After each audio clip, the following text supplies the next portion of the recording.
شیخ پیٹ تا ماسب tank corridor کی ترقیاتی کاموں میں تیزی، ٹریفک مسائل حل کرنے کے لیے 120 کروڑ روپے مختص۔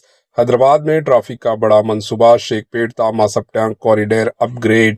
تلنگانہ کے دارالحکومت شہر حیدرآباد سے ٹریفک کے حوالے سے ایک اہم خبر سامنے آئی ہے، جہاں شیخ پیٹ سے ماسب ٹینک تک بننے والے ماڈل کوریڈور منصوبے کو مزید تیز کر دیا گیا۔ اس سلسلے میں حیدرآباد سٹی پولیس کے کمشنر وی سی سجنار IPS اور greater Hyderabad municipal corporation GHMC کے کمشنر RV کنن نے مشترکہ طور پر مختلف علاقوں کا دورہ کیا اور جاری کاموں کا جائزہ لیا۔ معائنے کے دوران ٹولی چوکی اور شیخ پیٹ میں واٹر لنکنگ کے مسائل کی نشاندہی کی گئی، جنہیں جلد حل کرنے کے احکامات دیے گئے۔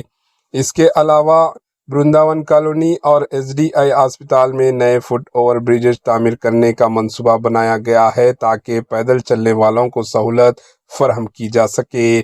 منصوبے کے تحت سڑکوں کو چوڑا کیا جائے گا، رکاوٹیں اور ٹریفک میں رکاوٹ بننے والے مقامات کو ختم کیا جائے گا، جبکہ نکاسی آب کے نظام کو بھی بہتر بنایا جائے گا۔ اس کے ساتھ ساتھ بس شیلٹرز، زیبرا کراسنگ بھی لگائے جائیں گے۔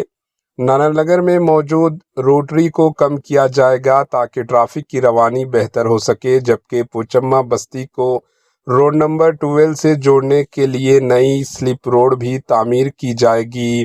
حکام کے مطابق ان تمام ترقیاتی کاموں کے لیے تقریباً 120 کروڑ روپے مختص کیے گئے ہیں، اور امید ظاہر کی جا رہی ہے کہ ان اقدامات سے شہر حیدرآباد میں ٹریفک کے مسائل میں نمایاں کمی آئے گی۔ فی الحال اس منصوبے پر کام جاری ہے اور جلد اس کے مثبت نتائج سامنے آنے کی امید ہے، اور ہائی ٹیک سٹی سے مہندی پٹنم جانے والے روٹس پر ٹریفک بھی کم ہوگی۔ آئیے دیکھتے ہیں AHN نیوز چینل کے نمائندے یوسف الدین کی یہ رپورٹ۔